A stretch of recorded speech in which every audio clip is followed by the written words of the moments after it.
મારા વાલા પ્રિયો, ઈસુ ખ્રિસ્તના નામમાં હું તમને શુભેચ્છાઓ પાઠવું છું. તમે કેમ છો? તમે સ્વસ્થ છો ને? ઠીક છે, પ્રભુ તમને આ દિવસ માટે કૃપા આપવાના છે. શું તેમની કૃપા આપણને દરરોજ ટકાવી રાખતી નથી? આજે આપણે કઈ સમસ્યાઓનો સામનો કરીશું, શેતાન કયા ફાંદા લાવશે, સંઘર્ષો લાવશે, આપણે તે જાણતા નથી. આપણા નોકરીમાં, આપણા વ્યવસાયમાં, તમારા પડોશમાં અથવા આપણા અભ્યાસના સ્થળની અંદર કઈ યોજનાઓ આપણને ખલેલ પહોંચાડશે તે આપણે બિલકુલ પણ જાણતા નથી. પણ પ્રભુ જાણે છે. તે આપણી સાથે છે અને આપણું રક્ષણ પણ કરે છે. તેથી જ તમે જ્યારે પણ સવારે ઉઠો છો, તમારે વચન વાંચવું જોઈએ, તેમની સ્તુતિ કરવી જોઈએ, પ્રાર્થના કરવી જોઈએ, તેમની હાજરી સાથે આ દુનિયામાં જવું જોઈએ. ઠીક છે, પ્રભુ આપણી સાથે રહેશે તો શું થશે જાણો છો? ગીત શાસ્ત્ર તેના 89 એના 22માં વચનમાં જુઓ, શત્રુ તેનું નુકસાન કરી શકશે નહીં અને દુષ્ટો તેને દુઃખ દેશે નહીં. શત્રુ તેનું નુકસાન કરી શકશે નહીં અને દુષ્ટો તેને દુઃખ આપી શકશે નહીં. તે દુશ્મન કોણ છે? તે શેતાન છે. શેતાન આપણો દુશ્મન છે. તે આપણા જીવનમાં આપણને ખલેલ પહોંચાડવા, આપણી શાંતિને અસર કરવા માટે, આપણને નિરાશ કરવા, બીમારીઓને લાવવા માટે, સમસ્યાઓ ઊભી કરવા માટે, આપણી શાંતિને બગાડવા માટે, હતાશા લાવવા માટે, મૂંઝવણમાં મૂકવા માટે અને ભયમાં લાવવા માટે તે કંઈક ને કંઈક કરતું રહે છે અને આપણને ઘેરી લે છે. આપણો દુશ્મન આપણને ચકમો આપીને ત્રાસ આપશે, દબાવવાનો પ્રયાસ કરશે. આપણે સવારે ખુશ થઈને જશું તો તરત જ તે સમસ્યા ઊભી કરશે. તે ઘરમાં સમસ્યા ઊભી કરશે. જો આપણે નોકરી પર જશું, સમસ્યા ઊભી કરશે. એવું લાગશે આકસ્મિક વસ્તુઓ બની રહી છે. આ શેના માટે છે? આ એવી બાબતો છે જે શેતાન આપણને છેતરીને ત્રાસ આપવા માટે કરે છે. પરંતુ પ્રભુ કહે છે, મારા દીકરા, મારી દીકરી, ડરશો નહીં. ખરેખર શત્રુ અસ્તિત્વમાં છે. તે તમને છેતરીને અને ત્રાસ આપવાનો પ્રયાસ કરે છે. હું તે થવા દઈશ નહીં. હું તેમને તમારા નજીક આવવા દઈશ નહીં, સ્પર્શ કરવા દઈશ નહીં. ડરશો નહીં એમ તે કહે છે. તો પછી દુશ્મન આપણને છેતરી કે ત્રાસ આપી શકશે નહીં. તે આપણને આમ વચન આપે છે. તમારે તેના ઉપર વિશ્વાસ કરવો જોઈએ. મારા દુશ્મન, મારા શેતાન, શું તું મારા પર યુક્તિઓ રમી રહ્યો છે? તું મને છેતરી શકતો નથી અથવા ત્રાસ આપી શકતો નથી. મારા ઈશુ તે મારી સાથે છે. ઈશુ જેમણે તને હરાવ્યો છે અને તારા માથા ઉપર મુક્કો માર્યો છે, તે ઈશુ મારી સાથે છે.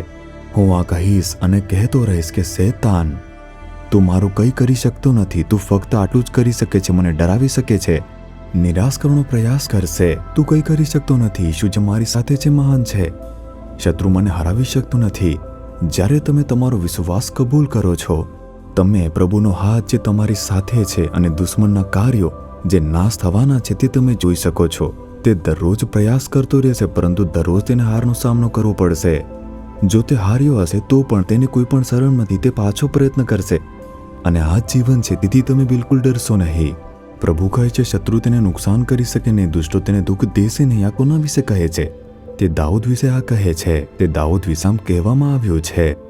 પ્રભુ દાઉદ વિશે આ શા માટે નિશ્ચિતપણે કહે છે? જો તમે આમ પૂછો તો દાઉદ જે છે તેના વિશે પ્રભુ તે સાક્ષી આપે છે કે તે મારા હૃદય જેવો માણસ છે. તે મારી દરેક ઈચ્છાઓને પૂર્ણ કરે છે અને તેથી જ પરમેશ્વર તેની ખૂબ કાળજી રાખે છે અને તેનું રક્ષણ પણ કરે છે. શું તમે પ્રભુના હૃદય પ્રમાણે પુરુષ કે સ્ત્રી છો? શું તમે પ્રભુની ઈચ્છા પ્રમાણે જીવી રહ્યા છો? એ વિશે વિચારવું જોઈએ. હું દરરોજ પ્રાર્થના કરું છું ને કહું છું, પ્રભુ મને તમારા હૃદય જેવો માણસ બનાવો. પ્રભુ, હું એમ કહી શકતો નથી કે હું સંપૂર્ણપણે રૂપાંતરિત થઈ ગયો છું. મને તમારા હૃદય જેવો માણસ બનાવો. અને આવી જ પ્રાર્થના હું રોજ કરતો હોઉં છું. મને હંમેશા તમારી ઈચ્છા પ્રમાણે જ કરવું જોઈએ. પિતા, મારે એવું કંઈ ન કરવું જોઈએ જે તમારી ઈચ્છા મુજબ ન હોય.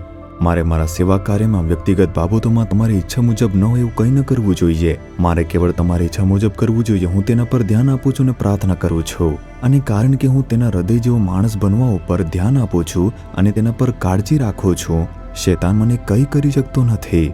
આ સત્ય છે. પછી જો આપણે એવું જીવન જીવવા માટે પ્રતિબદ્ધ રહીએ છીએ જે પ્રભુને ખુશ કરે છે, તે શેતાનને આપણને સ્પર્શ કરવા, ખલેલ પહોંચાડવા દેશે નહીં. તે મારું બાળક છે, તે મારો સેવક છે. તે બધા મારા સેવકો છે, તેઓ મારા બાળકો છે, તેને સ્પર્શો નહીં. પ્રભુ તમારી સાથે છે. આમ પ્રભુ કહે છે, આ જાણી રાખો. તમને ખલેલ પહોંચાડવા માટે શેતાન તે બધે જ હાજર છે. શેતાન બધી જગ્યાએ છે. તે પ્રભુની જેમ જ બધી જગ્યાએ હાજર છે. તે ફરતો જ રહે છે. કાર્યસ્થળમાં હાજર રહેશે, વ્યવસાયના સ્થળે હાજર રહેશે, રસ્તે મુસાફરી કરો ત્યાં પણ તે તમારા ઘરમાં આવશે, તેની આસપાસ ફરશે.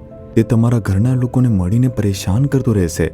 આ બધું જ થવાનું છે. મારા પતિ તે કારણ વગર કેમ ગુસ્સો કરે છે? મારી પત્ની તે કેમ નારાજ છે? બાળકો કેમ આવું વર્તે છે? મારી સાસુ આવું કેમ બોલી રહી છે? શું તે સારી ન હતી? શું આપણે આવું નહીં વિચારીએ? આ બધું આવશે કારણ કે શૈતાન કોઈને ઉશ્કેરવા, તમને પરેશાન કરવા માંગે છે. જો પરેશાન થયા વિના રહેવું હોય, તમારે પ્રભુના હૃદય પ્રમાણે પુરુષ કે સ્ત્રી બનવું જોઈએ. તમારે તેમની ઈચ્છા પ્રમાણે કરવું જોઈએ. જો તમે પ્રતિબદ્ધ થશો, તમને કઈ અસર કરશે નહીં. તમે જીતી જશો અને આગળ વધતા રહેશો. તે જ ખ્રિસ્તી જીવન છે. દરરોજ તમને વિજય મળશે. શૈતાન તે દરરોજ પરાજિત થશે અને કોઈ પણ શરમ વિના તે દરરોજ તમારી સાથે લડતો રહેશે. તેથી કહો કે મારી સામે લડવાનો પ્રયાસ કરો, હું ડરતો નથી. ખ્રિસ્તી જીવનના બધાની વચ્ચે જીવવું છે. દુનિયામાં મુશ્કેલી છે, ખુશ રહો. મેં દુનિયા પર વિજય મેળવ્યો છે. હું તમારી સાથે છું. આજે પ્રભુને જોઈને કહો, હે પ્રભુ, મારે દાઉદનું જેવું બનવું જોઈએ. જે પરમેશ્વર તમારું હૃદય હતો તેવું મને બનાવો. મારે તમારી ઈચ્છા મુજબ બધું કરવું જોઈએ. હું સમર્પિત કરું છું. જે કંઈ પણ થાય તમે તેનું ધ્યાન રાખશો. હે શૈતાન, તું મને ખલેલ પહોંચાડી શકતો નથી, નિરાશ કે પછી પ્રભાવિત કરી શકતો જ નથી. હું ઈશુના નામમાં તારા પર વિજય મેળવું છું. Amen, amen.